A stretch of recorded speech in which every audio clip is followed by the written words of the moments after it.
La Sociedad Dominica de Medios de Comunicación, Sodomco, presenta A Pensar Más con Rosa María Palacios.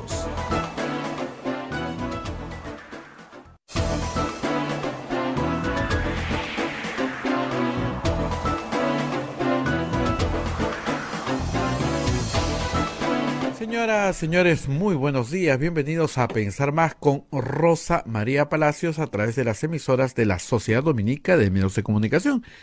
En este momento nos conectamos con todo el Perú a través de Radio Santa Rosa, 1500 kilociclos, 105.1 en la frecuencia modulada al sur de nuestra capital.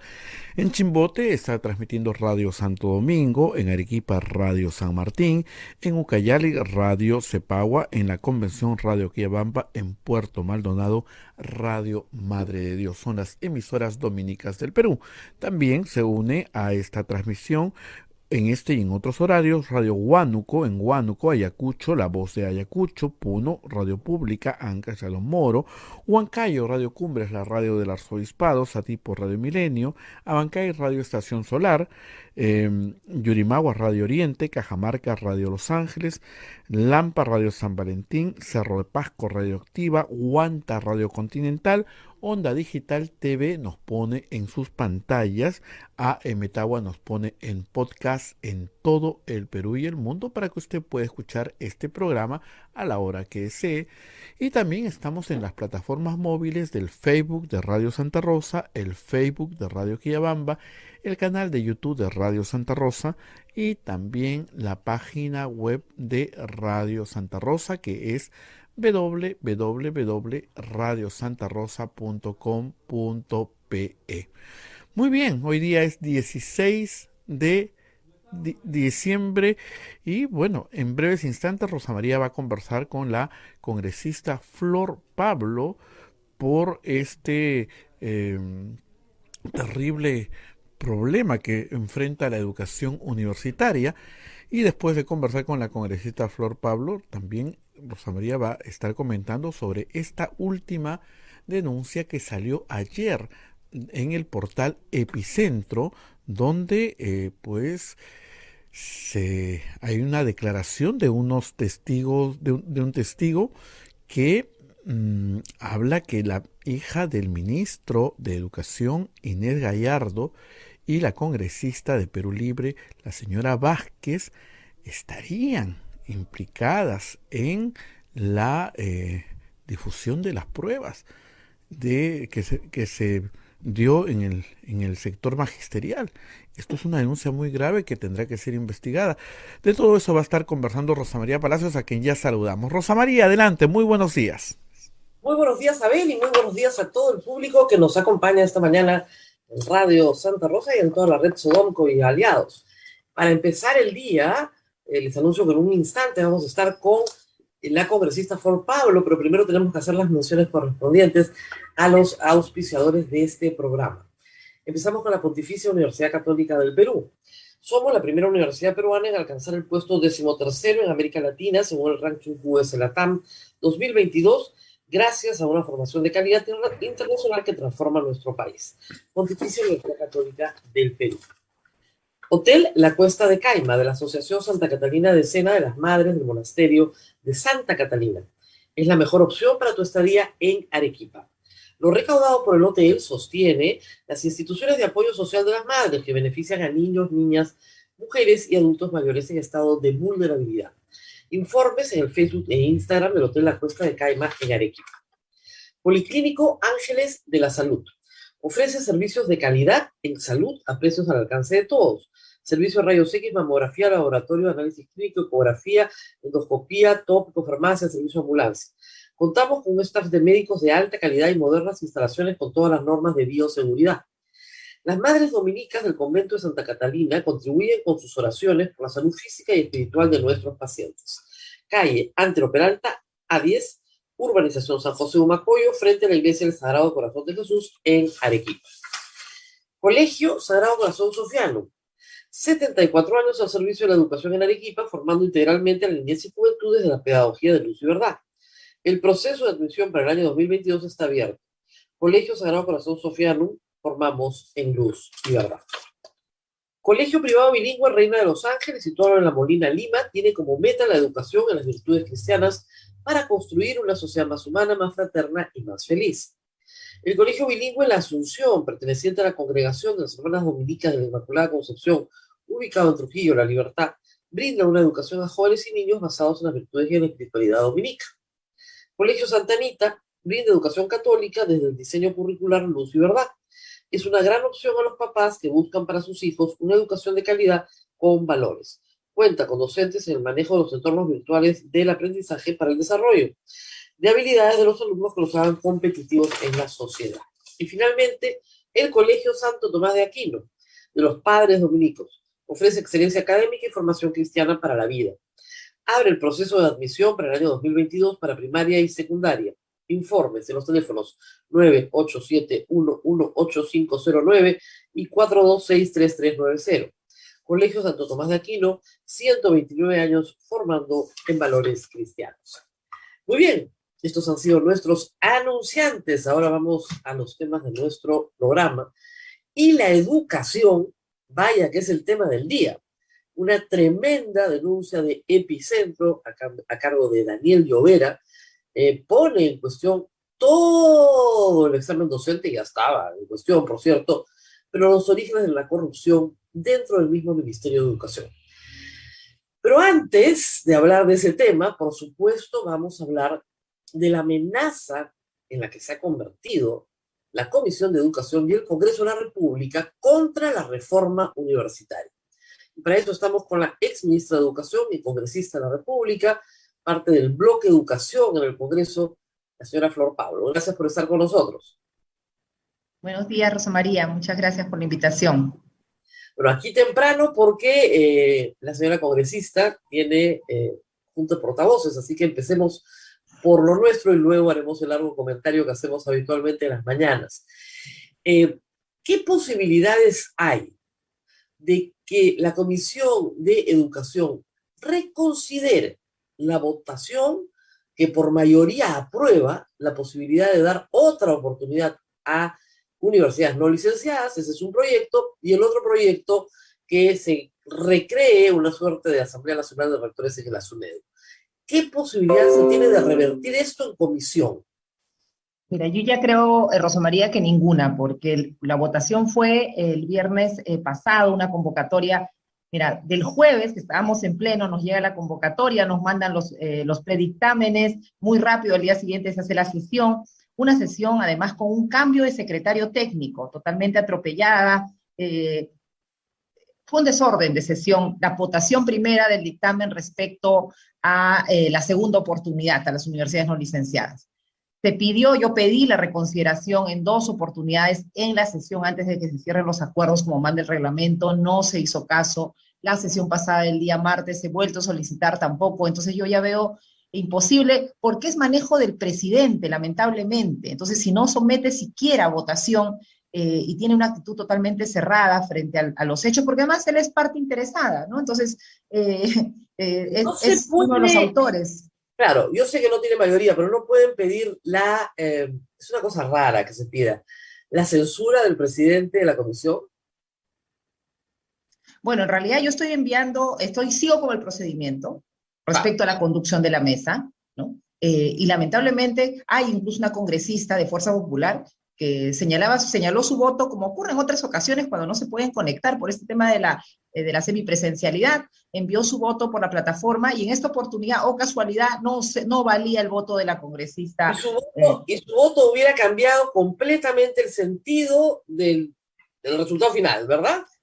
Hubiese sido un empate hubiese sido un empate, ¿no? Yo creo que hubiese estado, en todo caso, es el tema de qué es lo correcto, ¿no? Y lo correcto es, pues, seguir un procedimiento adecuado, más allá de que uno gane o pierda en la votación, ¿no? Lógico. Pero bueno. Ahora, si el presidente de la comisión, el señor Esdras Medina, de Renovación Popular, no hay que olvidarlo, se niega sistemáticamente a poner en consideración una reconsideración presentada por usted, estando dentro de lo establecido en el reglamento, bueno, esa es una conducta que no es adecuada para el presidente de una comisión. Por eso le digo, podría usted reunir los votos, aunque sean simbólicos, para pedir la censura del presidente de la comisión, cosa que sí se puede hacer, con lo cual él tiene que renunciar y se tiene que nombrar un nuevo presidente de comisión. Mira, Rosa María, me das un alcance, voy a conversarlo con los colegas, me parece una salida, porque realmente hemos sido varios No se congresistas hace que ahora, habitualmente, ojo, voy a analizarlo con lo que tú me señalas, pero efectivamente hay un tema de conducción que no es correcta. claro.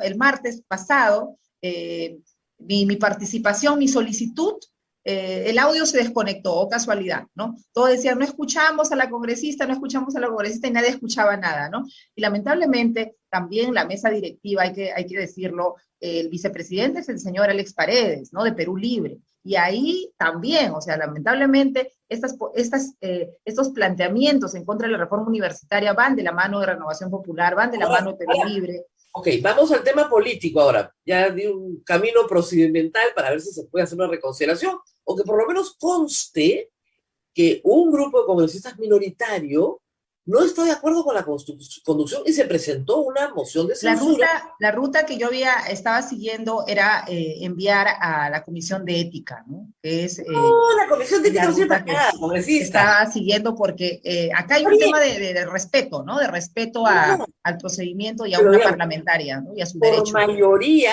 se puede censurar al presidente de una comisión, sin ningún problema.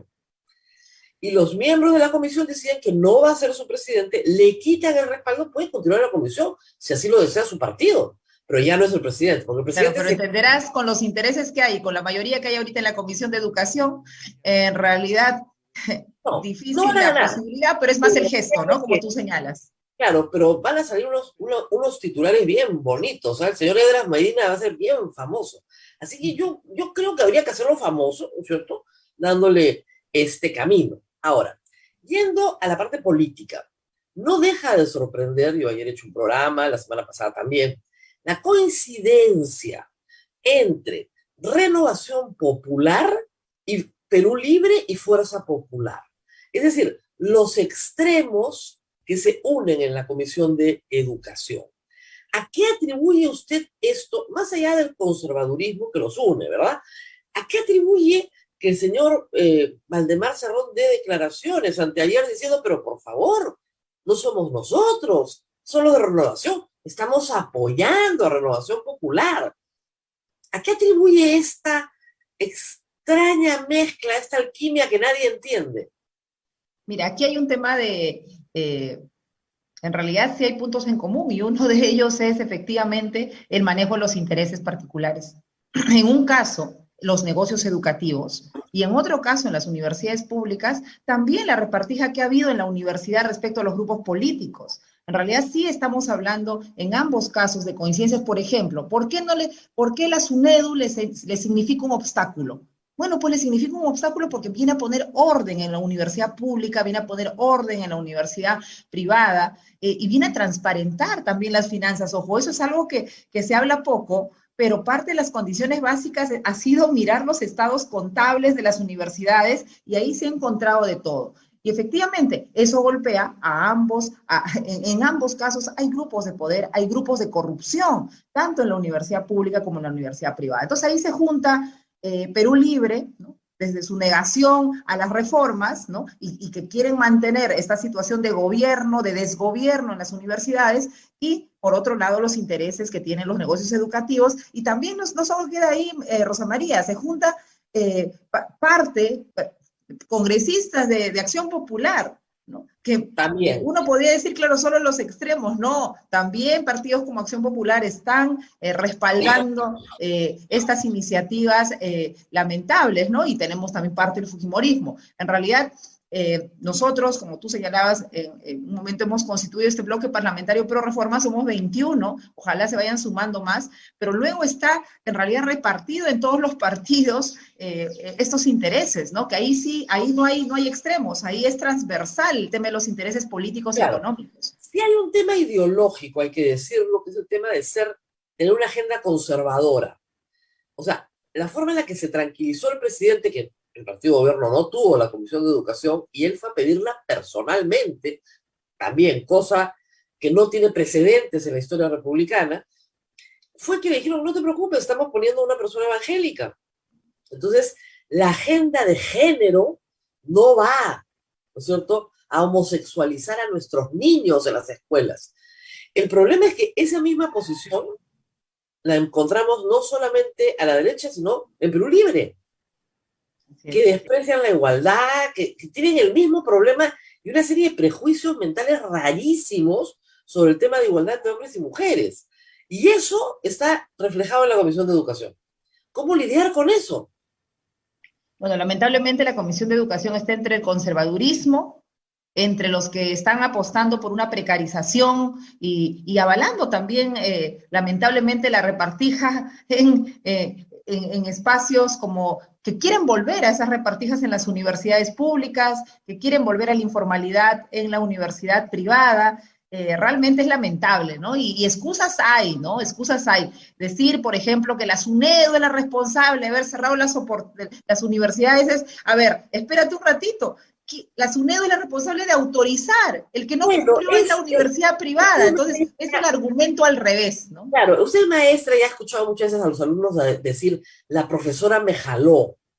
Dice, la profesora no te jaló, tú no estudiaste, es diferente. Yes. O sea, el foco, ¿no es cierto? Sácalo, ¿no es cierto?, de donde no debe ir. Nadie te jaló, ¿no es cierto? Nadie te hizo, ella me hizo pasar, no te hizo pasar, tú estudiaste.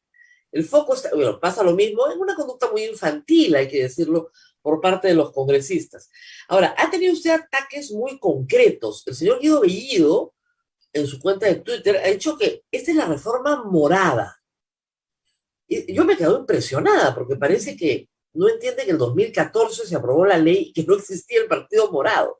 Pero la llama la reforma morada. ¿Por qué cree usted? Bueno, lo que yo creo es que quieren desacreditar, ¿no? Quieren restar seriedad y en realidad quieren desacreditar a las personas que estamos defendiendo la reforma, ¿no? Que hay el compromiso de nosotros tres, por supuesto, de los tres congresistas del Partido Morado, y es una apuesta del partido. Nosotros, y cuando yo entro al Partido Morado, Rosa María, entro por su clara apuesta por la educación. Eso es lo que me lleva a ser parte de este partido, y definitivamente la agenda educativa es uno de los pilares del partido, el desarrollo humano, y ahí el desarrollo de las universidades públicas y privadas es fundamental. Entonces, lo que quieren hacer es desacreditar, decir que todo está asociado a los intereses que el Partido Morado tiene. Por favor, nada más falso. El 2014 el Partido Morado no existía, yo ni siquiera pensaba en ser militante del partido, y lo que sí he sido es funcionaria pública a lo largo de mi vida.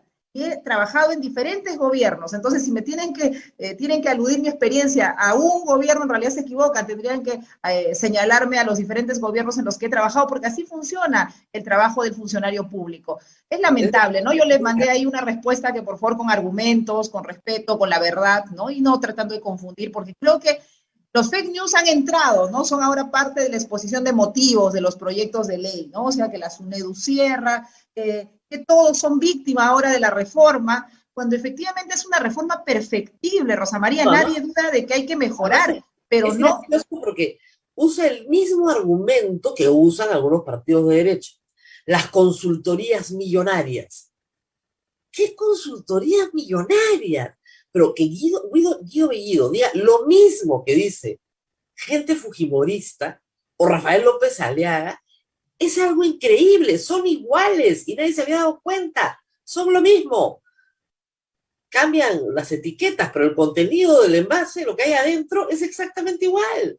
Así es, hay una negación a la institucionalidad, ¿no? Una negación a la institucionalidad, a la democracia, a la igualdad, una profunda discriminación en el caso de su posición frente a las mujeres, un machismo tremendo, coinciden en muchas agendas, como tú bien lo señalas, Rosa María, y realmente ese es el riesgo en el que estamos hoy día como país. Nuestro riesgo como país es que estamos entre extremos que son similares en su forma de entender el desarrollo, la vida, y en este caso la institucionalidad, por ejemplo, en la SUNEDU, ¿no?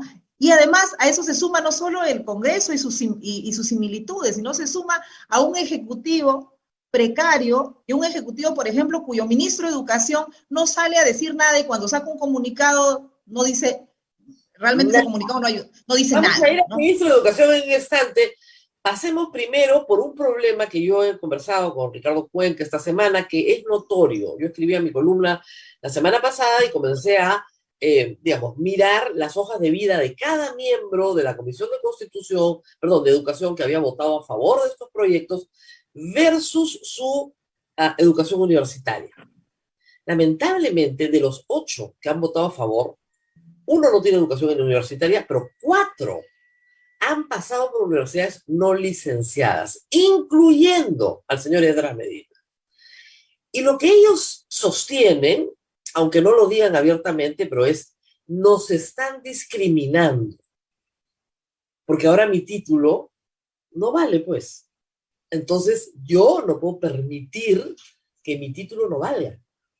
Y yo no voy a aceptar que me ninguneen si no es mi culpa, lo cual es verdad, no es su culpa que su universidad era muy mala, ¿no? No es su culpa que lo hayan estafado, el estafado siempre es una víctima. Pero lo cierto es que pertenecen a universidades que no tienen licencia. Y el problema se expande en el Pleno. Se expande. A la peruana, Garcilaso, o sea, es complicado. Esdras Medina pasó por la Universidad José Carlos Mariátegui y la Universidad José Carlos Mariátegui no fue licenciada. Entonces, los congresistas provienen de una formación universitaria, sí, todos tienen cartón, pero muy mediocre. Pero al mismo tiempo sostienen que no se les puede ningunear su título. Por eso quieren las segundas, las terceras, las cuartas y las quintas oportunidades. Además del tema de corrupción que hemos mencionado también. ¿Pero no cree que ese es un problema crítico?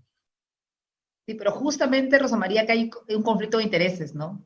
Porque lo que les ha ocurrido efectivamente como víctimas de una universidad, porque es así como se tienen que colocar, víctimas de una universidad que los estafó, lamentablemente es así, eso es cierto, 48 universidades no se han licenciado, ¿no? Pero debieran como autoridades, como congresistas, procurar que otros jóvenes no vivan pues esa misma experiencia. Y lo que están haciendo es darle la segunda oportunidad para que sigan estafando. Porque lo cierto es que no han cumplido con las condiciones básicas. Y si quisieran hacerlo, lo hubiesen hecho en todo este tiempo, como se hizo con la Universidad Pública San Luis Gonzaga de Ica, que se sacó un plan de emergencia, universidad pública no licenciada, se partió de cero con un segundo modelo de licenciamiento y ya presentó su expediente. Y ha hecho todo un esfuerzo el Estado para licenciarla. Bueno, claro, eso debieron haber hecho los dueños de las universidades, pero claro, ahora tienen, están juntos los dueños de las universidades, su representación en el Congreso con estos congresistas que provienen de ahí, y lo que están haciendo, queriendo, es perpetuar esa situación de precariedad en la universidad privada. Hay algunos que provienen también de la Universidad San Luis Gonzaga de Ica, por si acaso, en la comisión. ¿Ya? Entonces hay varios ahí.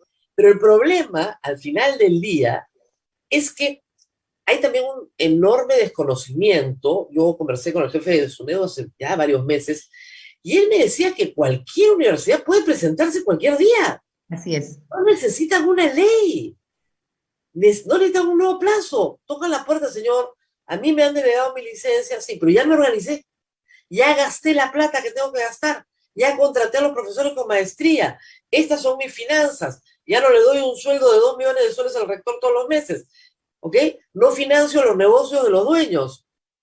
Han habido varios así. ¿No? La San Martín era un escándalo. Financiaba todos los negocios de los directivos. Muy bien. Pase usted, me dijo, no hay ningún problema. Así es. Entonces, ¿para qué quieren una ley?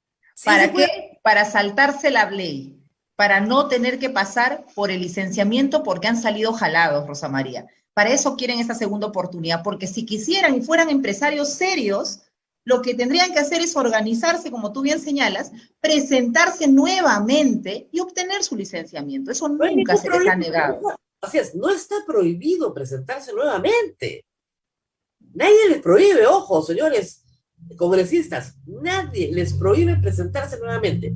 Lo que no quieren es pasar el licenciamiento 1.0 sí, y que es un nuevo plazo.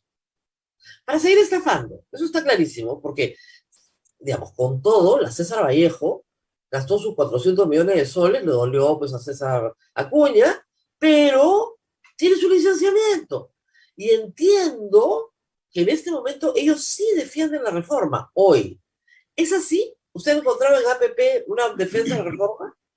Sí, mira, en APP son parte del bloque parlamentario, está el congresista Quiabra, por mencionar algunos, la congresista Lady Camones, que es la vicepresidenta en el Congreso. En realidad hay varios parlamentarios y hay un apoyo a los temas de reforma universitaria. Y como tú bien señalas, Rosa María, aquí, ¿por qué piden esta segunda oportunidad? Porque quieren seguir funcionando, seguir teniendo admisión para seguir ganando. Porque ahorita pues la admisión está suspendida. En realidad eso se tienen que dar cuenta nuestros jóvenes. Efectivamente ayer decía, hemos hecho una reunión con los rectores, con SUNEDU, desde este bloque parlamentario pro reforma, y nos decían que hay un 24% efectivamente de estudiantes de estas universidades no licenciadas que no han podido, que no está registrada su continuidad educativa, es decir, no se han trasladado, no siguen estudiando y concluyendo sus estudios. Efectivamente ese es un problema que tenemos que asumir y resolver desde el Ministerio de Educación, desde SUNEDU. Ojo, pero hay que tener en cuenta otra cosa. Hay que tener otra cosa en cuenta.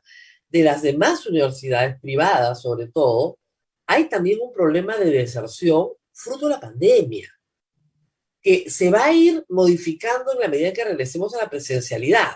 Eso es lo que todos esperamos. Pero no es solamente que estos alumnos no han encontrado un lugar, sino que probablemente si hubieran estado en una universidad licenciada, tampoco hubieran continuado sus estudios. Es un problema mucho más global. Lo que nos decía SUNEDU es que este 24%, ellos mismos han comenzado a hacer llamadas nominalmente. Están haciendo un levantamiento de información justamente para ver lo que tú señalas, cuáles son esas causas reales por las cuales han salido del servicio educativo. Y en función de eso plantear políticas y medidas. Entonces, cuando dicen que esta segunda oportunidad beneficia a los estudiantes, mentira. A quien beneficia es al bolsillo de los dueños que quieren seguir ganando y quieren seguir teniendo admisión. Eso es lo que no comprenden los colegas parlamentarios, lo comprenden y saben lo que están haciendo. Es un problema muy serio que se está planteando y es una pena, la verdad. Ayer hubo una marcha, sé que varios parlamentarios estuvieron, usted también. No fue tan grande como esperábamos, pero bueno, la fecha, ¿no? Y además hay que decir una cosa, las universidades están en finales. Primero en finales. Ya gracias a Dios yo terminé la semana pasada, yo estoy corrigiendo nada más, pero los profesores estamos corrigiendo o los chicos están entregando los finales. Y el otro problema, además de estar en finales, es que no hay educación presencial. Entonces, organizarse se puede. El año pasado, en noviembre, se demostró, porque fueron básicamente universitarios los que se organizaron, pero demanda una serie de esfuerzos que son difíciles en este momento. Pero sí creo que la mayoría de los estudiantes del Perú y la mayoría de las universidades sí licenciadas, por lo menos las privadas, yo he visto a la red de universidades católicas, a las del consorcio, han salido todas en comunicados a protestar. El problema son las públicas. Y la rectora de San Marcos, la verdad, congresista, San Marcos entró tarde a la reforma, resistió la reforma, hizo lobby contra la reforma y al final se rindió, le dieron los recursos, que era lo que necesitaba, y pudo obtener su licenciamiento. Pero San Marcos, la UNI, la Universidad Nacional Agraria de La Molina, que son las tres universidades emblemáticas, públicas, las mejores del Perú, que tienen a los mejores estudiantes, porque entrar es dificilísimo, deberían liderar desde el sector público este proceso de reforma. Yo no sé si usted los ve, yo no los veo. Mira, yo creo que se va a ir viniendo. Ayer hemos estado con el rector de la Agraria, también con una clara posición de defensa de la reforma, efectivamente señalando los aspectos que hay que mejorar, porque eso es bienvenido y eso es saludable. También en el caso de la UNI ha sacado un comunicado y en realidad quien tiene una clara posición porque ha ido a defender en la Comisión de Educación y a presentar el proyecto del señor Esdras Medina, hemos hablado del proyecto de segunda oportunidad, pero el proyecto también gravísimo es este proyecto de cambiar la composición de la SUNEDU y volver a una ANR. Y ese proyecto ha sido sustentado por la rectora de San Marcos. Lamentablemente, mira, yo soy de San Marcos y la verdad que la expectativa de los sanmarquinos, que como tú bien señalas, cuesta, porque es una universidad que siempre ha tenido un manejo politizado de su gestión, ¿no? Y como hemos señalado, pues la SUNEDU entra a mirar, ¿no?, el interior, hace una radiografía y comienza a pedirte condiciones básicas de calidad para que puedas funcionar. Entraron, tienen el licenciamiento, pero lamentablemente ahora aparece la rectora Gerí con una serie de agendas y promesas, entiendo yo, a sus propios maestros, estudiantes. A sus electores, digamos. A sus electores, efectivamente, y lo que está haciendo, yo siento mucho decirlo, es un manejo absolutamente politizado de su gestión como rectora.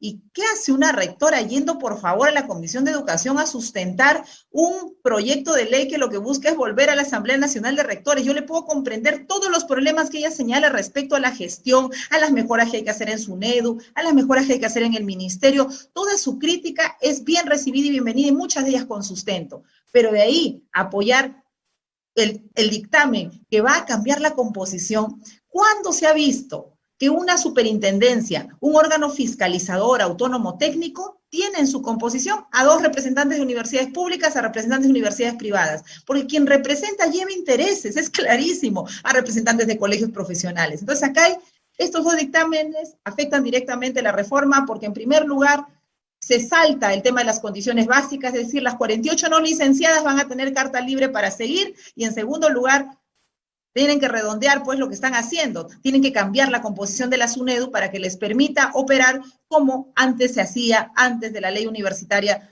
del año 2014. Es lamentable. Yo espero, Rosa María, ayer le he pedido a la presidenta del Congreso que no se plantee en esta legislatura, que necesitamos los congresistas tiempo por lo menos para reflexionar, para escuchar a los jóvenes, para no tomar una decisión apresurada, porque en este momento, lamentablemente, en medio además de un ruido político tremendo, en fin de año, tomar una decisión que va a afectar la reforma sería gravísimo. Yo espero que no se agende en esta legislatura y los congresistas puedan recapacitar y darse cuenta de lo que está en juego. Si les preocupa a los estudiantes, busquemos otras soluciones, pero no es dando segunda oportunidad, no es trayéndose abajo la SUNEDU y su autonomía. Además, por un problema grave para el Congreso como institución. El dueño de Telesup está sentado en el Congreso. Ese es un problema grave como institución.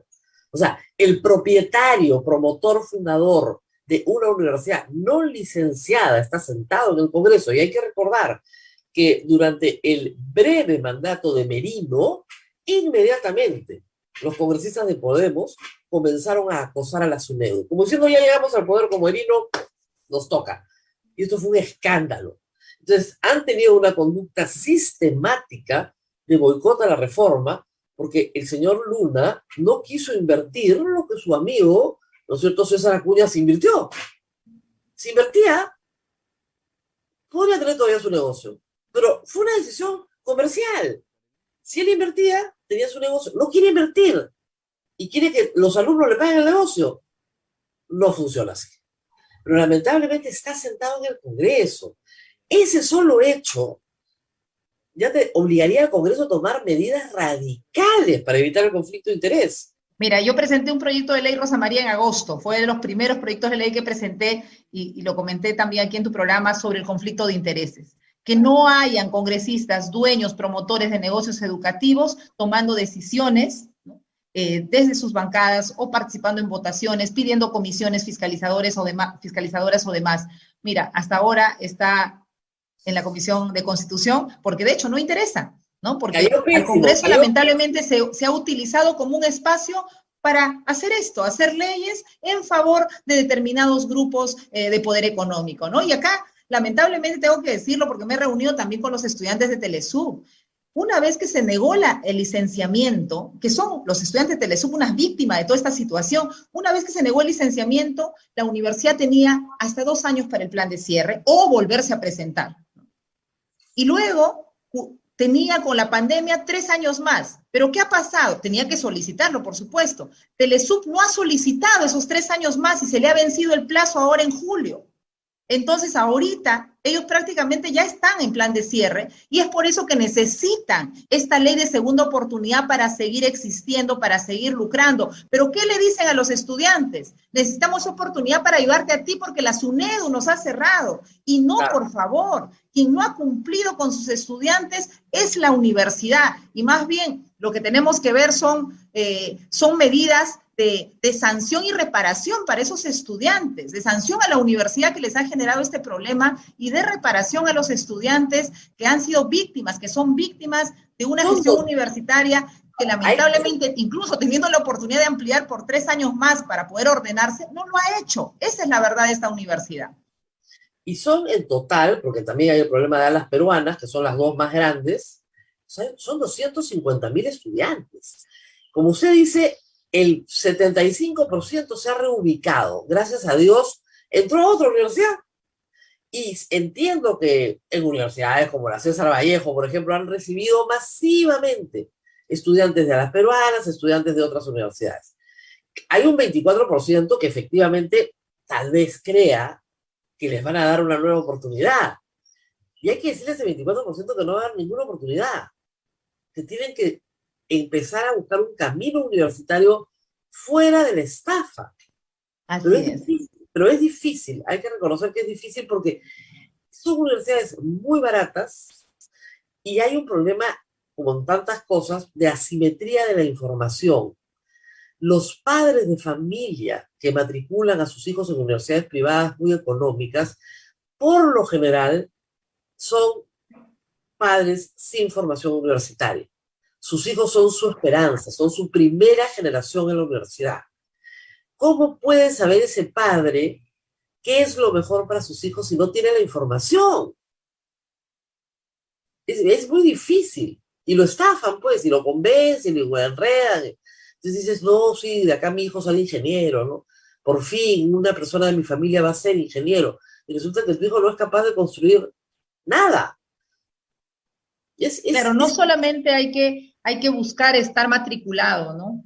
Y eso es lo que nos garantiza el pasar el licenciamiento, que es el piso básico. Nos garantiza que hayan profesores a tiempo completo, un porcentaje de ellos, que haya laboratorios, que haya una contabilidad pues ordenada, que haya una infraestructura mínima. Por eso es que, recordarás tú, Rosa María, ponía las universidades, universidad licenciada por SUNEDU. ¿Por qué mostraban orgullosa su licenciamiento? Claro. A mí, ¿por qué? Porque significaba un ordenamiento básico para la universidad. No, y ahora, efectivamente. Que no estoy estafando a los alumnos. Exactamente, lo mínimo, ¿no? Y ahora, ¿qué estamos avalando? Los que están apoyando, ¿qué están avalando? Aquellos que están avalando esta segunda oportunidad, o que hoy día también se ha convocado una marcha de apoyo y respaldo a estos dictámenes. ¿Qué están avalando? Están avalando la estafa. Están avalando el fraude, el engaño a más jóvenes, y lo que tienen que hacer, como tú bien señalas, es buscar un camino fuera de esas universidades. El Estado los tiene que ayudar, y ahí desde el bloque parlamentario pro reforma de los congresistas, nuestro apoyo a ayudarlos a supervisar, a encontrar esos caminos, pero no podemos insistir en que sigan funcionando universidades que todos estos años se han dedicado a estafar. Yo creo que eso es algo que tenemos como sociedad que unirnos, porque si no, ya imagínate, si vamos a marchar por la estafa, ¿qué cosa le estamos dejando y enseñando a nuestros hijos? En realidad que te engañan, que vulneran todos tus derechos, y igual tú quieres que sigan funcionando. Dios mío, ¿qué está pasando con nosotros, con la ciudadanía? Tenemos que asumir una actitud también. Yo sé que a algunos les choca directamente porque son estudiantes de esas universidades, pero justamente con esa indignación de ser de esas universidades, tienen que pararse enfrente y decir no más estafa para otros jóvenes, y el Estado ayudar a estos jóvenes a encontrar un camino en un servicio educativo decente. Esto es como si te obligaran, antes en la legislación penal era así, gracias a Dios se cambió, como si te obligaran a casarte con tu violador. O sea, este señor me ha violado y yo me tengo que casar con él. Ya, esa es la figura, señor papá, señora mamá. Esa es exactamente la figura que estamos en este momento afrontando. Entonces, sí, bueno, es muy complicado este asunto. No quiero despedirla sin preguntarle por el escándalo del día, porque de verdad está en todas las portadas. Yo confío muchísimo en el trabajo profesional de Daniel Llovera. Estoy absolutamente segura que toda la documentación presentada es cierta. Él no puede dar fe, ni yo tampoco, de que la persona protegida por la fiscalía haya dicho toda la verdad. Pero cuenta un relato, tiene un relato, y ese relato tiene elementos verosímiles. Es decir, la prueba sale del Ministerio de Educación, no del INEI, como el Ministerio de Educación ha sostenido tantas veces. La prueba sale del Ministerio de Educación y llega a través de una congresista y de la hija del ministro, en contubernio, a manos de profesores.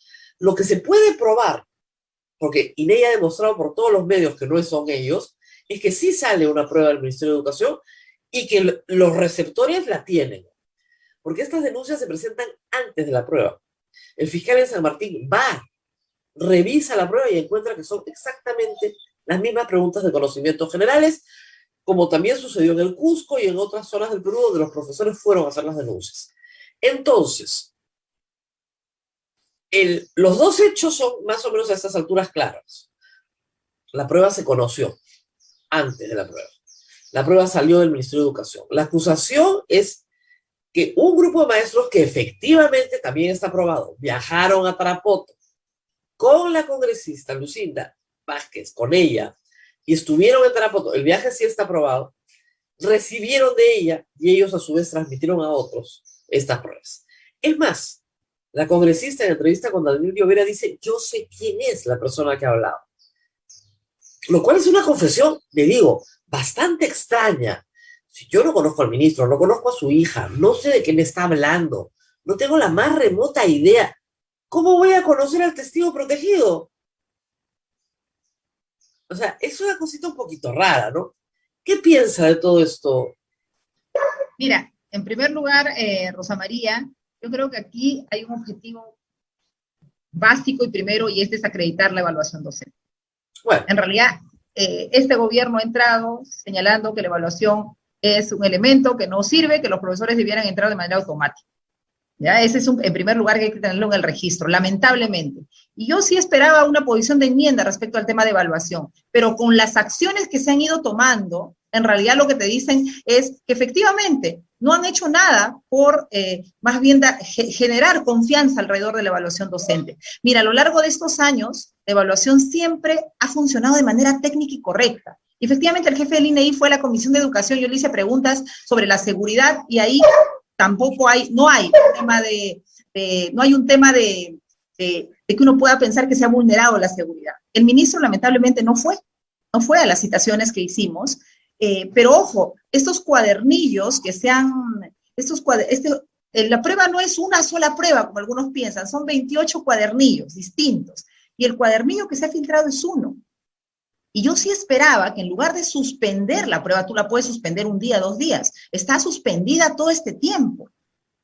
Tomar una decisión. Si yo creo en la evaluación, tengo la duda de que un cuaderno, o sea, ahí hay la sospecha, porque está en investigación, se sabe que se ha filtrado, no se sabe ahora quién, pero ya se sabe que se filtró un cuadernillo, bueno, elimino ese cuadernillo de la evaluación y sigo. Esa actitud de seguir y respaldar una evaluación docente no se ha hecho. Ahora aparece el tema de quién filtró la prueba. Efectivamente, eso tiene que haber salido del Ministerio de Educación y se tiene que investigar cuanto antes. Aquí hay un testigo protegido que planteó una información, la congresista salió a decir que ella no conoce, no tiene nada que ver, pero bueno, lo que acá corresponde es que inmediatamente se acelere la investigación. El Ministerio de Educación tiene que ser el primer interesado en que esto se sepa. No ha sido así, ha sacado un comunicado diciendo que niega todo, pero no ha dicho nada más. No, aquí tienen que acelerar la investigación. Acá hay una responsabilidad. Ya hay una responsabilidad política, ojo, pero hay que identificar la responsabilidad respecto a las personas que generaron esta situación,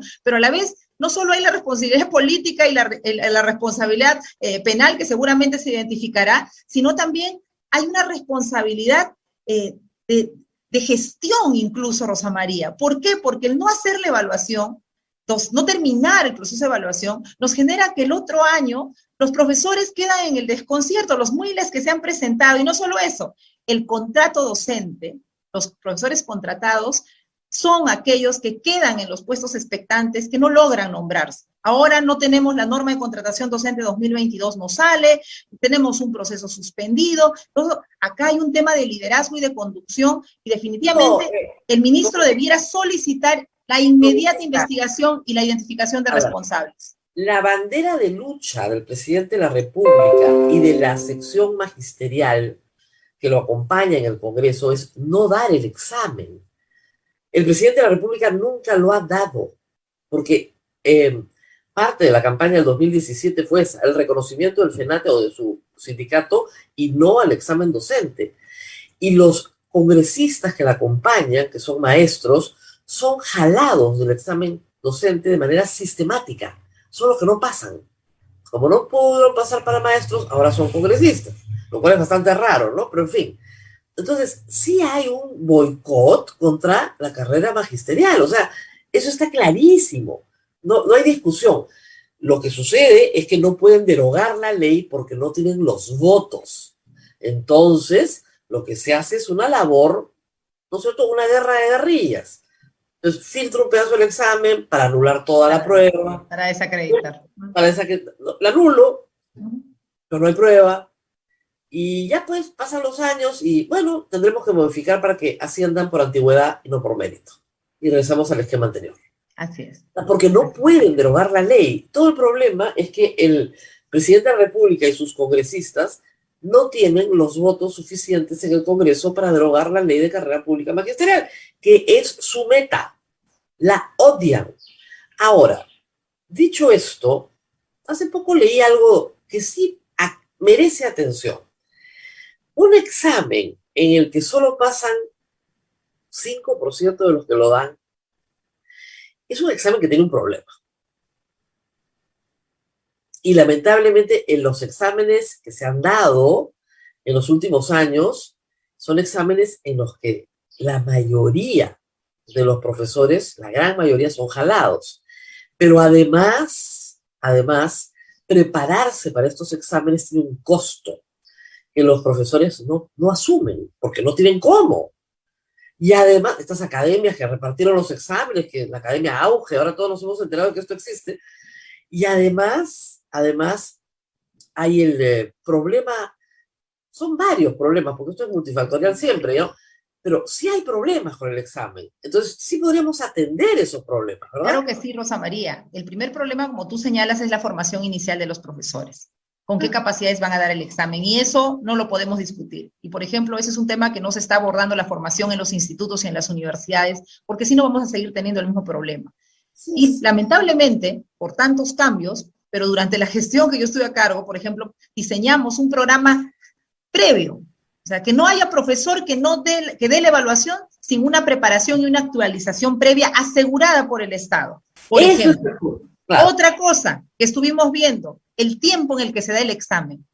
Tú eres también profesora en las universidades, así que entiendes un poco entiendes la dinámica del cronograma y las cargas docentes. Por ejemplo, el examen se da en pleno tercer bimestre, en momento de evaluaciones, y los profesores, ¿qué nos pedían aquellos tiempos? Que la evaluación fuera en enero, en febrero, cuando están en vacaciones, cuando están con la disposición y la mente para poder enfrentar la evaluación. Pero lamentablemente lo hacemos en un periodo del año donde todos están imbuidos en su acción pedagógica, educativa, y no están concentrados en la evaluación. Entonces, habían dos cosas, la preparación previa y, por supuesto, mejorar, y porque no solo es el examen, luego pasan una evaluación también en aula, ¿no? Entonces, siempre cuidar eso, por ejemplo, como que sea muy transparente, que no haya ya pues el direccionamiento de la elección en las plazas existentes, el tiempo en el que se da la evaluación. Sí hay aspectos que hay que mejorar, pero eso no invalida la necesidad de la evaluación. De acuerdo, pero además hay otro problema que es real. No es que estos maestros que no pasan el examen salen del sistema. Siguen enseñando. Sí, exactamente. Son los profesores contratados. O sea, todos vivimos en un mundo de ilusión. Nos hacemos la idea de que ya no están en el aula. No, sí están en el aula. La única diferencia es que tienes como dos grandes grupos, ¿no? Los nombrados y los contratados. Entonces, para entrar al paraíso, que es los nombrados, tienes que pasar un examen. Pero si no pasas el examen, sigues contratado porque el colegio necesita el profesor. Y ese contratado es precario porque todos los años hay que negociar con el director, con la UGEL, para que no pierdas tu plaza de contratado. Entonces, sí hay una informalidad, si se quiere, que podríamos atacar.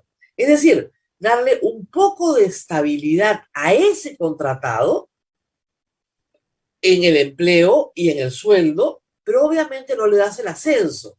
Y ese es el único incentivo para que sí pueda ir subiendo en la carrera y mejorando. Lamentablemente, Rosa María, en nuestro país hemos invertido en la formación de los docentes nombrados y muy poco en la formación de los docentes contratados. No hemos tenido una política, además, asumiendo que ellos son los que tienen que ir pasando, porque son, efectivamente, son un grupo mayoritario y nuestro país un sistema educativo para tener estabilidad necesita tener más docentes nombrados y pocos, efectivamente, un porcentaje de 10-15% de docentes contratados que se van moviendo en el sistema.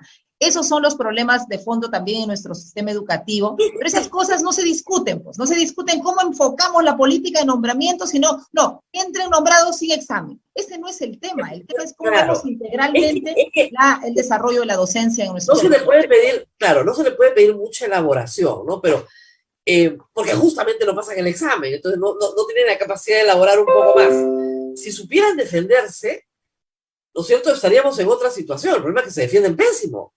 No examen, no examen, el profesor que no quiere dar examen, qué barbaridad.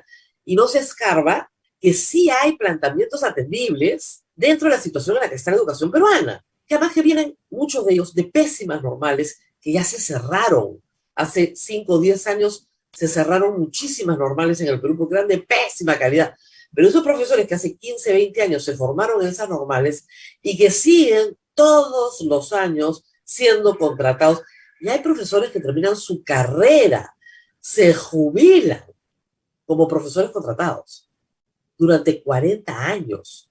Entonces, aquí hay algo que no está funcionando. Exactamente, y esas son las situaciones que hay que atender, porque a la vez, Rosa María, hay que reconocer que los maestros sí han apostado por la carrera, porque sí, claro, han comenzado a ver que había ascenso, que podían, por ejemplo, llegar a ser jefes de una UGEL, podían ser especialistas en una UGEL, o sea, sí había la posibilidad de ir avanzando, de ser directores. Antes, ¿quiénes eran directores? Los amigos del amigo. Ahora los directores son por concurso y todas las personas que se presentan al examen saben, y había una confianza, una confiabilidad en la evaluación docente, que yo lamento muchísimo que por esta situación, una falta de liderazgo y de acción del ministro, estemos en esta situación en el que de pronto tenemos un examen, ni siquiera que se ha dejado de lado, está suspendido, una situación totalmente rarísima de no decir nada al respecto, pudiendo darle una solución y devolverle la confianza a los maestros respecto a la evaluación. No, y además hay que advertir al país también que el 2020 no hubo por la pandemia.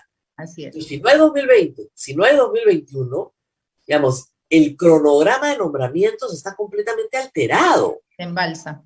Se embalsa completamente. Entonces, sí, una solución, por ejemplo, me acabo de enterar por usted, que me parece muy importante. Si se toman 28 cuadernillos, no es que un profesor dé los 28 cuadernillos, ¿verdad? Depende de la especialidad. Entonces, a los que ya dieron sus cuadernillos de su especialidad, me imagino que los resultados de esa prueba ya están. Que por lo menos les informen sus resultados, ¿no? Y que no informen, se anula la prueba de conocimientos generales, que la verdad que estaba bien fácil, ¿ah? Discúlpenme, yo no soy maestra, pero la verdad que era bien sencillita, la de comprensión lectora, es facilísima, ¿ya? Esa la anulas y por lo menos das puntajes por especialidad. Y haces una de conocimiento general de nuevo, la primera semana de enero. Hay formas de resolverlo, Rosa María, pero se requiere voluntad política, creer en la reforma, creer en la evaluación como mecanismo para seguir fortaleciendo el desarrollo de los maestros. Pero si eso no existe, pues estamos en esta situación, igual como en el tema universitario, lamentablemente. La agenda contra reforma de años atrás está más presente que nunca, contra la reforma universitaria, contra la reforma docente, y espérense que también ya están los proyectos de ley respecto al currículo, de qué cosas se debe enseñar, de quién debe decidir si se enseña o no los temas de educación sexual integral, qué contenidos respecto a la historia se deben enseñar. Nosotros, la educación sexual no va a existir. No es un problema de quién le enseña, no existe. No hay. En este momento no hay, definitivamente. Está inexistente en las políticas, salvo lineamientos y demás. ¿Por qué? Y no va a haber por esta situación terrible política que no permite tener un plan de educación sexual que eduque a nuestras niñas, a nuestros niños, y evitar estas situaciones horrorosas de violación que vemos todos los días y que van o sea, es una cosa de loco. No queremos educación sexual, ¿no? Y a las niñas las violan en su casa, el tío. Así es. ¿No? Pero no queremos educación sexual. Entonces, ¿qué le pasa a esta gente? Pero en fin, al final del día, usted tiene una reunión ahorita y yo la tengo que dejar. Así que le agradezco mucho. Muchas gracias, Rosa María. Y ya saben mi sugerencia, moción de censura contra el presidente de la comisión por no permitir que se debatan las mociones presentadas por los integrantes de la comisión, que es lo mínimo que una persona con modales democráticos puede hacer. Yo creo que también pedir cuentas a los diferentes congresistas, ¿no? Porque lamentablemente esto no es solo un tema de un presidente, una mesa directiva. Acá hay muchos intereses de muchos congresistas y creo que la ciudadanía tiene que estar alerta, tiene que saber que están jugando y están poniendo en la repartija lo más valioso que tenemos los padres, los maestros, que es la educación de nuestros hijos. Mire, Así que estar alertas. antes tenían más vergüenza porque querían ser reelegidos, pero como no hay reelección, han perdido toda la vergüenza. Es como sacarte la tinca, entrar al Congreso, y hay que tratar de llevarte todo lo que puedas, hasta los ceniceros, ¿no? Porque hay que llevárselos, porque ya no vamos a volver. Entonces ya estamos acá con mi grupito y vamos a repartir. Lamentablemente tenemos que volver a la reelección. Ese es uno de los problemas más graves que yo veo con este Congreso y con el anterior. Ya, no les importa nada. No les importa a los alumnos, los niños, los jóvenes, no les importa nada. Porque nadie los va a reelegir. Nadie los reelegiría, además, pero nadie los va a reelegir por una reelección. Entonces agarra lo que puedas, porque se nos acaba el plazo, ¿ah? No vaya a ser que los disuelvan antes. Entonces pero hay un poder, Rosa María, que tiene la ciudadanía también, ¿no? Yo creo que no solo el poder del voto y la reelección, sino el voto a los partidos, y en este momento la exigencia ciudadana, ¿no? Yo creo que la calle ha logrado revertir muchos resultados y muchas decisiones, así es que a los jóvenes, ¿no? A los jóvenes y a los medios, a todos los aliados que podamos conseguir en favor de la reforma, este es el momento. La verdad, estos dictámenes son nefastos para la educación pública y educación privada universitaria, porque nos hacen decir, no sirven las condiciones básicas de calidad, y mira, la SUNEDU no debe ser autónoma, debe estar formada por rectores. Volver a la ANR, creo que ambos dictámenes serían totalmente destructivos para la reforma universitaria. Muy bien, muchísimas gracias por haber estado con nosotros. Sé que tiene obligaciones importantes. Nos tenemos que despedir de la congresista, pero no de ustedes. Vamos a hacer una pausa con Abel y regresamos para hacer un comentario de otros temas también importantes. Nada tan importante como la educación, ciertamente. Vamos a la pausa. Gracias. Eso, vamos a la pausa, Rosa María. Muchísimas gracias a la congresista Flor Pablo por atendernos. Y sobre el ministro de Educación, también sobre su hija. Y también sobre el último reportaje, Rosa María, que ha sacado IDL Reporteros, la delación fallida que ofreció revelar y que quiso callar Karen López en la Fiscalía. Todo eso viene después, no se mueva. Por favor, después. Sodomco, Sociedad Dominica de Medios de Comunicación.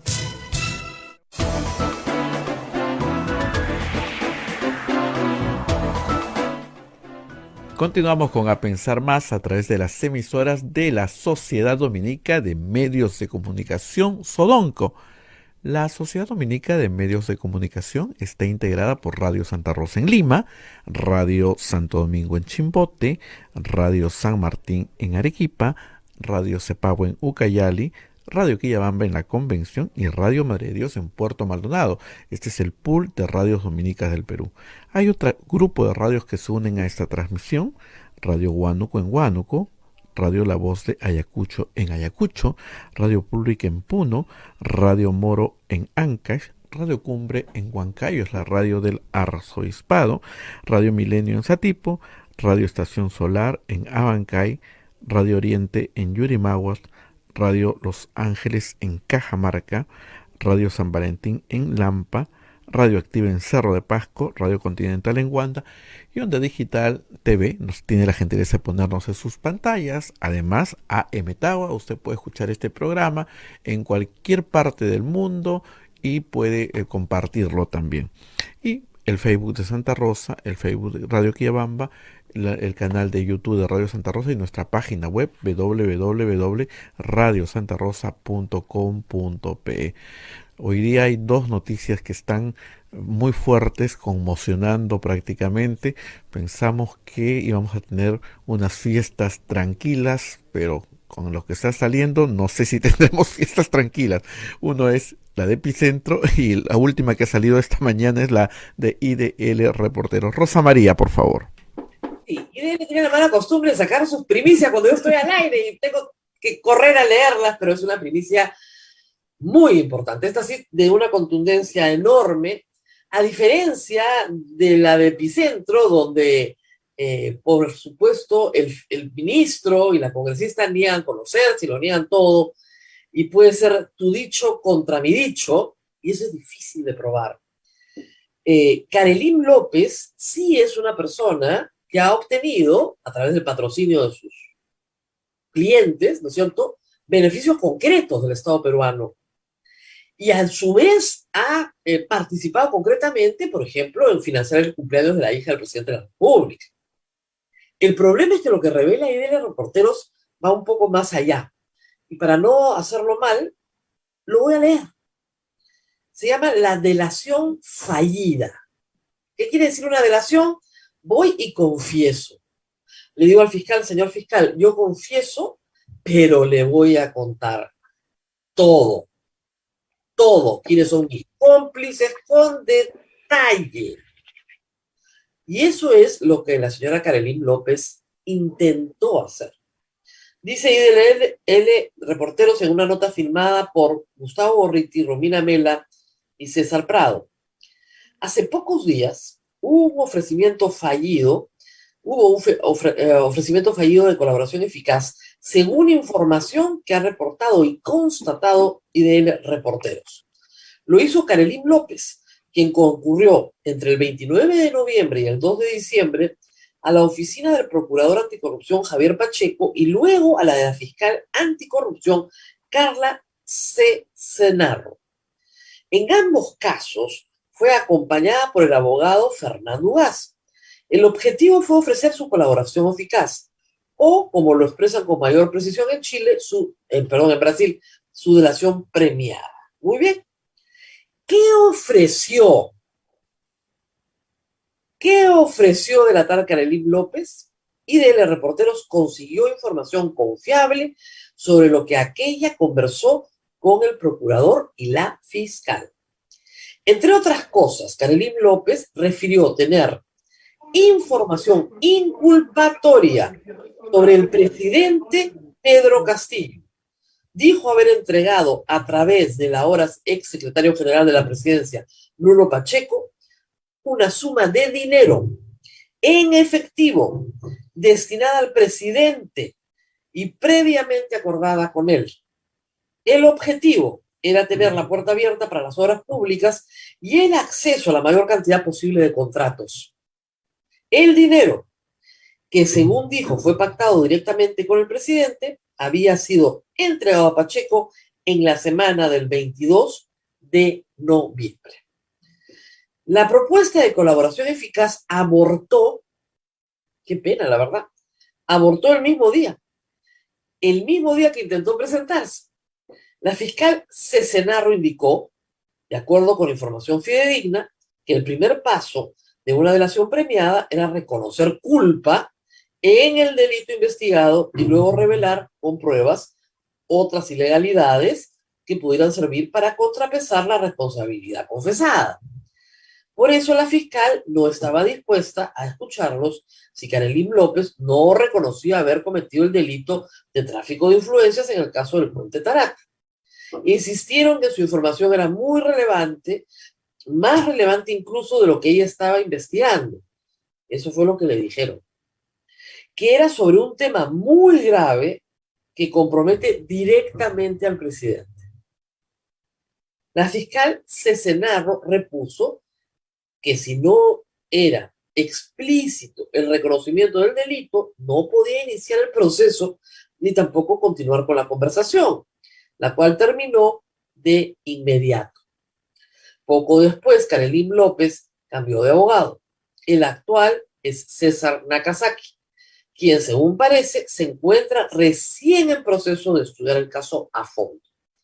Como se ve, se trata de afirmaciones graves que IDL Reporteros reseña ahora tras constatar que fueron expresadas. Pueden ser verdad, pueden ser mentira. A lo que es más probable, pueden ser un apretado y tóxico tejido de verdades y medias verdades con mentiras que requerirán una investigación prolija y rigurosa para desmadejar lo uno y lo otro. Esa es la historia. Han sido ofrecidas y posiblemente lo serán de nuevo por una persona capaz de mentir sin parpadeo, como veremos luego. Pero el hecho es que las delaciones premiadas, las colaboraciones eficaces, no fueron diseñadas para las disculpas de la Madre Teresa, sino precisamente para la gente que miente, sin pestañear, pero que luego de ser descubierta y sometida, debe escoger entre delatar o pasar buena parte de su vida en prisión. Además, hay razones adicionales que exigen una seria investigación. La más importante es que Carolyn López tuvo sorprendente cercanía y acceso no solo a Bruno Pacheco, sino también al presidente Pedro Castillo. Eso está acreditado. Las fechas y los hechos se relacionan con una implícita secuencia. El 27 de agosto de este año, Carolyn López visitó al presidente Castillo en Palacio. Lo acompañó Jan Ferrari, el actual administrador de Universitario de Deportes y persona cercana a Carolyn López. El 17 de octubre hubo una segunda visita de Carolyn López a Pedro Castillo en Palacio. El 18 de octubre fue la tercera visita de Carolyn López a Pedro Castillo en Palacio. El mismo 18, Carolyn López visitó a Bruno Pacheco en Palacio. Entre el 19 y el 12 de octubre se llevó a cabo la calificación de propuestas y se otorgó la buena pro del consorcio Puente Tarata 3 en Provías descentralizado. El 27 de octubre fue la fiesta de cumpleaños de la hija de Pedro Castillo. Hubo fiesta y show en Palacio. Esto fue coordinado, por lo menos en parte, por Carolyn López, de acuerdo con la versión de la animadora Brenda Carvalho. El 8 de noviembre, Carolyn López visitó a Bruno Pacheco en Palacio. Al día siguiente, el 9 de noviembre, Carolyn López visita de nuevo a Bruno Pacheco en Palacio. El 19 de noviembre, Carolyn López visita a Pedro Castillo en la casa de Zarratea en Breña. El 25 de noviembre se firma el contrato entre el consorcio Puente Tarata 3 y Provías descentralizado. Estamos hablando de un contrato de más de 220 millones de soles. O sea, no es poca cosa. Es posible que en estas visitas se haya hablado sobre cómo cada uno hizo el camino que los llevó a encontrarse en Breña. El uno, en pocos meses, de la provincia remota a la presidencia de la República, la otra, de la pobreza y marginalidad a una vistosa opulencia en pocos años. Pero todo indica, en especial la correlación de eventos, que se habló también de dinero. Y ahí parece que hay mucho por explicar. Es seguro que la ultraderecha buscará aprovechar que lo que se sabe ahora y, por supuesto, lo que se sabrá después para reanudar el esfuerzo de la destitución de Castillo. La provechosa cercanía que Carolyn López tuvo y quizá todavía tiene con el APRA y con el fujimorismo le será de mucha ayuda. Pero quien más ha ayudado a la ultraderecha y le provee de munición hasta cuando ésta ni la espera es, como le escribió en El sombrero sin cabeza, el propio Castillo, lo que todos decimos. El hecho es que una democracia que no se defiende ocultando lo que exige ser relevado e investigado, sino mediante su arma más poderosa, la honestidad. Ahora, hay más explicaciones, ¿no? ¿Qué hacía Jan Ferrari acompañando a Carolyn López en la audiencia con Castillo? La historia empieza en el Instituto Peruano del Deporte, dos presidentes de por medio durante el gobierno de Martín Vizcarra. Ya no les leo lo que sí, porque tienen que leer ustedes algo, entren a la página y chequenlo, pero es interesantísimo lo que ha revelado y de los reporteros. Y como ellos dicen, Carolyn López, como cualquier persona que quiere salvar su pellejo, porque la mujer está comprometida en un tráfico de influencias, claro, que no creo que le cueste mucho a la fiscalía probarlo, tiene que decir la verdad, tarde o temprano, si es que quiere que le den una delación premiada. Y parece, por su disposición, que está muy ya en hacerlo, pero quiere que le garanticen que no va a ir presa. Y eso es difícil de garantizar. Entonces, ¿por qué? Porque no funciona así. No es que yo voy y te cuento todo, nadie sabe de mí y acá acaba la cosa. No, te tienes que mojar. Un poquito, no te vas a mojar tanto, pero te tienes que mojar. Y eso parte por reconocer que has cometido un delito llamado tráfico de influencias.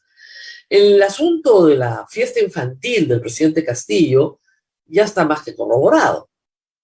Ella era la que coordinaba las contrataciones, ¿no es cierto?, de los proveedores del show. Mala cosa. ¿Cuánta plata le dio? ¿De dónde salen los $20,000 que están en la oficina del señor Bruno Pacheco? ¿De las platitas que va dejando Carolyn por el camino? cuál fue la cantidad acordada por el presidente de la República, etcétera, etcétera. Esto sí es muy grave, como advierte Gustavo Gorriti, efectivamente, esto va a reanudar los esfuerzos en la vacancia. El problema es que esta mujer, Carolyn López, ha estado siempre cerca, ¿no es cierto?, del poder, de Fuerza Popular, del APRA, también de la vacancia de Vizcarra. Y puede ser efectivamente una mujer sembrada y funcional a las vacancias. En este momento todo es posible. Pero lo que también es cierto, y contundentemente cierto, es que sus patrocinados, los del puente Tarata 3, ganaron una licitación que no debieron ganar. Y que a todas luces, ¿no es cierto?, no tenían los requisitos necesarios para ser los ganadores. Eso sí es un hecho. Y esa licitación tiene que ser anulada. No, espero que ya la hayan anulado. Pero el tema acá es ¿por qué entra tantas veces a Palacio de Gobierno? ¿Qué tanto tiene esta señora que discutir con el presidente de la República? No es funcionario público, no representa ninguna ONG, institución o causa. Entra y sale del Palacio, entra y sale del Palacio. ¿Por qué? Va a la casa personal, a la casa de Breña, en la noche, tarde. ¿Por qué? Y luego, ella misma va a la fiscalía a ofrecer una colaboración eficaz que se frustra.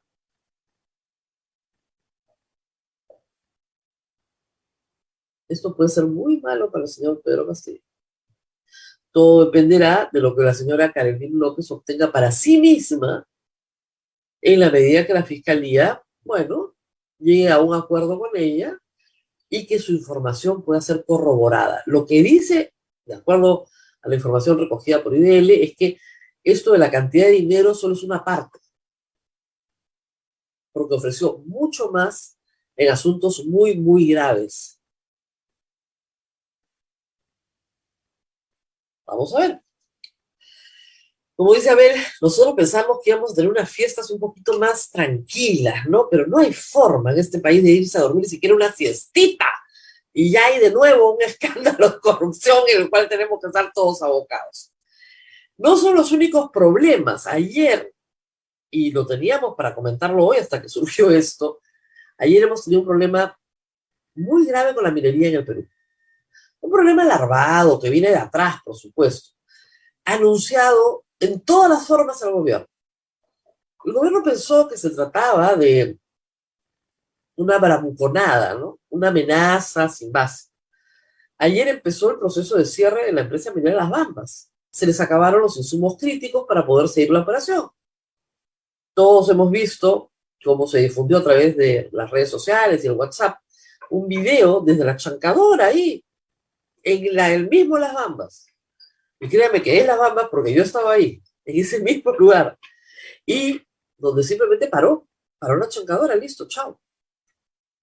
Es un proceso largo el de la minería, entonces en las próximas horas y días, entre hoy y el sábado, debería estar completamente cerrada la operación. Para alegría de los vecinos de Chumbivilcas, que según ellos les toca porque les den sus 25, o sea, están parando la operación minera de cobre más grande del Perú y una de las más grandes del mundo, porque hay 200 personas en una carretera que quieren que les den unos encapsulados, unos camiones para manejarlos ellos. Y el Estado peruano no puede hacer nada. El ministro Avelino Guillén dice que es consciente que tomar carreteras es un delito, pero que ellos privilegian el diálogo. Y el señor Franque quiere subir impuestos a la nada, porque si no hay producción, no importa de qué tamaño sea el impuesto. 100% de nada es nada. Nada. Y no es el único caso. Loma Linda en Ica también cerró por la misma razón, bloqueo de la carretera, solo que ayer el gobierno, ¡oh, sorpresa!, desbloqueó la carretera. Después de días de llamados de auxilio.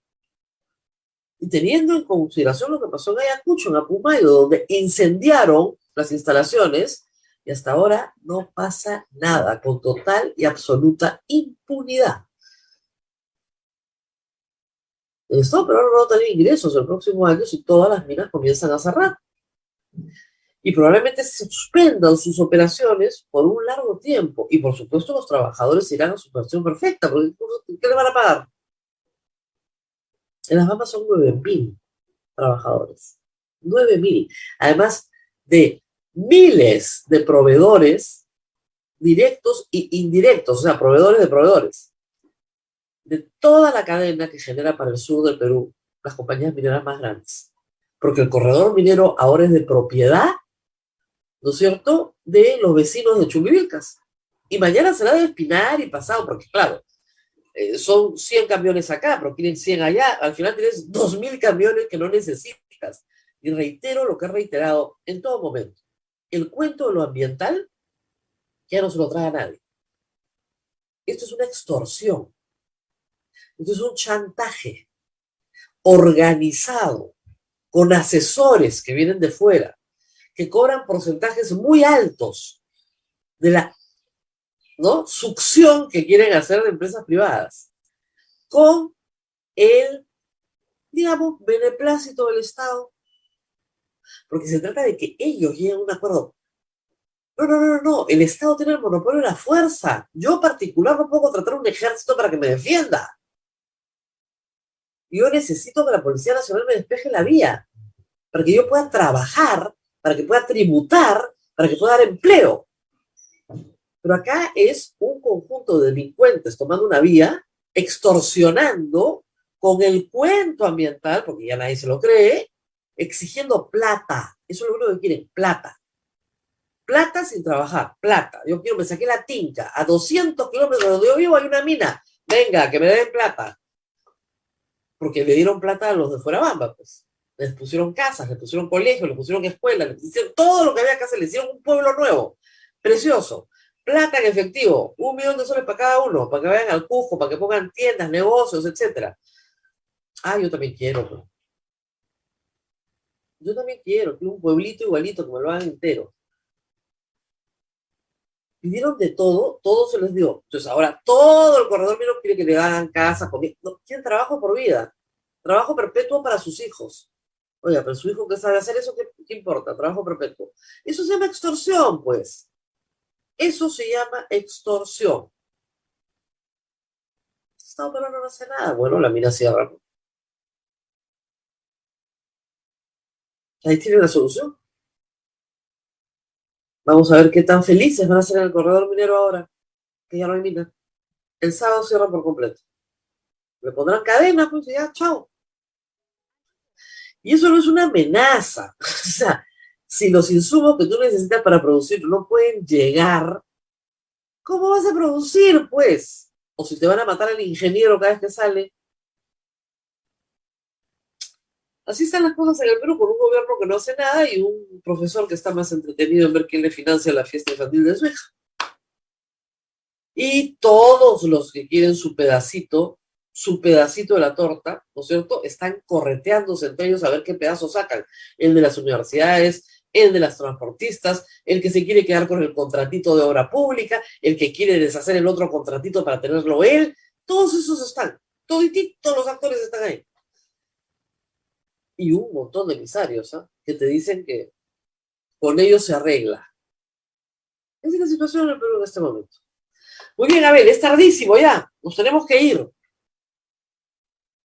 Sí, Rosa María, esto están preguntando si tú crees que esto da para vacancia. Que van a presentar la moción, Sí. no tengo duda. Pero todo dependerá de cuánto le dé a la oposición, a los 43 que votan juntos en esto, cuánto les dé Carolyn López, porque les tiene que dar mucho más. Y les tiene que dar pruebas. Pero probablemente lo van. Sí. Y como ustedes saben, un proceso de vacancia es bastante rápido, ¿no? No lo iban a vacar por la otra, pero a la segunda en el Perú normalmente se concreta. En fin, vamos a ver Y qué el pasa. tema de la hija del señor ministro de Educación. Bueno, en este momento es lo que se dice en el derecho procesal americano, ella dice, él dice. Es solamente dichos. y con eso probar con dichos es bien difícil. O sea, hay un testigo que dice que fue la hija del ministro. La hija del ministro dice, yo no conozco a nadie. O sea, el ministro dice que no conoce a la congresista. La congresista dice que no conoce ni al ministro ni a su hija. Todavía no hemos escuchado lo que dice la hija, que probablemente diga lo mismo. No conozco a la señora congresista. ¿Cómo puede probar el testigo que esa relación existe y que fue entregada la prueba en el curso de esa relación? Eso es lo que tenemos que ver. Todavía no lo hemos visto. Él tiene un relato. Lo único que tenemos en el documento presentado por Daniel Llobera es un relato. Como prueba, yo me puedo presentar ante un fiscal y decir cualquier cosa. Y ojo, lo mismo para Karelim López. La diferencia con Karelim López es que ha estado 8 veces en Palacio, que sí se ganó el contrato, que sí pagó la fiesta infantil, que hay testigos de eso. Entonces, hay otras pruebas, pues otras calidad de probanza, que se encontraron $20,000 en el baño de Bruno Pacheco, que Bruno Pacheco tiene un balance patrimonial no explicado. Entonces, es otra calidad de prueba, otra calidad de prueba. En fin, Abel, nos tenemos que despedir ahora sí. Mañana es nuestro sorteo, ¿verdad? Así es, mañana es nuestro sorteo de la rifa y les quedamos muy agradecidos a todos los que han depositado, se han acercado a la gente. También les recordamos que tenemos las billeteras electrónicas y tenemos también el PayPal, que está en la página web. Siempre me preguntan cómo ubicamos el PayPal. Entre usted a www.radiosantarosa.com.pe y ahí hay un cuadradito que dice donaciones, PayPal, entra allí y ahí hace su depósito. Hay muchas personas que están entrando y les agradecemos todos los montos, las cifras son, para nosotros son bastante, porque en Radio Santa Rosa no tenemos publicidad más que publicidad de nuestra familia dominica, que son lo que ustedes escuchan, los colegios, los centros médicos, son todos de nuestra familia y como familia nos apoyamos. Así es. Gracias. Bien, Rosa María. Gracias a Dios, tenemos una gran familia dominica que está en todas partes del mundo, pero también en todos lados en el Perú. Muy bien, Así a ver, es. será hasta mañana. Hasta mañana, Rosa María. Cuídate mucho. Chao, chao. Chao, chao.